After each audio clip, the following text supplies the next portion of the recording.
Baiklah, video kali ini adalah ringkasan bab 4 buku Perilaku Organisasi. Bab 4 yaitu sikap, perilaku, dan kepuasan dalam bekerja. Sebelum memulai lebih lanjut, saya akan memperkenalkan diri terlebih dahulu. Nama saya H. Trinanda Gerhana, NIM 19104168846. Langsung saja ke bab 4 yaitu sikap, perilaku, dan kepuasan dalam bekerja. Pendahuluan. Sejumlah besar media-media yang terpopuler hampir setiap hari memberitakan hasil tentang sikap. Semua memiliki satu tujuan, yakni untuk mencari dukungan. Dengan demikian juga halnya dengan manajemen, terutama dalam hal pengawasan. Organisasi perlu memantau para pekerjanya terhadap sikap dan hubungannya dengan perilaku. Apakah ada dirasakan kepuasan atau ketidakpuasan karyawan dengan pengaruh pekerjaan di tempat kerja. Sesungguhnya ada 3 sikap, yaitu kepuasan kerja, keterlibatan pekerjaan, dan komitmen organisasional. Seseorang memiliki tingkat kepuasan kerja yang tinggi, memiliki perasaan positif tentang pekerjaan tersebut. Sikap dalam bekerja. Berdiskusi tentang masalah sikap. Sebenarnya hal ini sudah menjadi suatu yang sangat populer dan penting, terutama dalam rangka pembahasan psikologi sosial.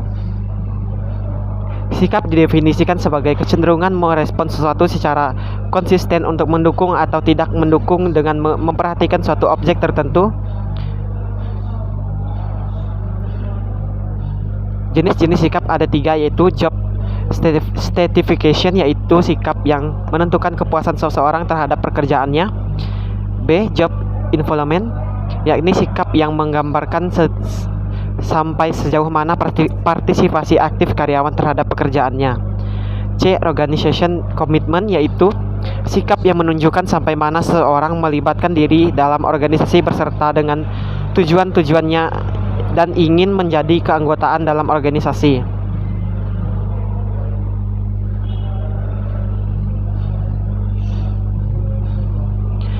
Perilaku kerja. Sedangkan menurut Stephen P. Robbins 2012 menjelaskan bahwa perilaku kerja merupakan suatu karakteristik dan tingkah laku yang terdapat dalam setiap individu atau suatu perusahaan yang terlibat dinamika kepemimpinan. Perilaku kerja meliputi kepribadian, harga diri, pemantauan diri, dan kecenderungan untuk menanggung resiko. Perilaku kerja lebih cenderung kepada pokok kepribadian karena kepribadian menggambarkan perilaku seorang individu. Menurut Sinamo Wanton 2005 dalam Tahir 2014D, ada 8 paradigma perilaku kerja utama yang sanggup menjadi basis keberhasilan baik di tingkat pribadi, organisasi, maupun sosial, yaitu 1. Bekerja tulus, 2. Bekerja tuntas, 3. Bekerja benar, 4. Bekerja keras, 5. Bekerja serius, 6. Bekerja kreatif, 7. Bekerja unggul, dan ke-8 bekerja sempurna. Berdasarkan uraian-uraian tersebut, dapat disimpulkan bahwa perilaku kerja memiliki peran yang sangat penting untuk mencapai suatu keberhasilan yang sesuai dengan tujuan suatu perusahaan.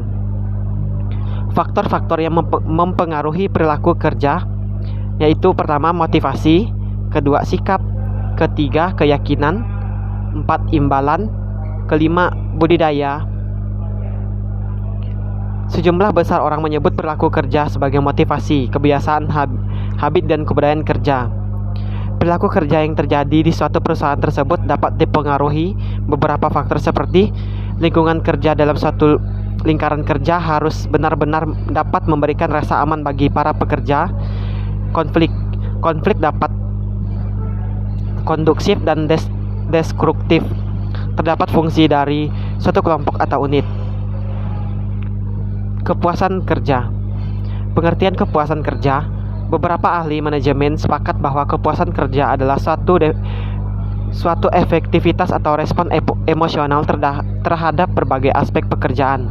Definisi ini berarti bahwa kepuasan kerja bukanlah suatu konsep tunggal.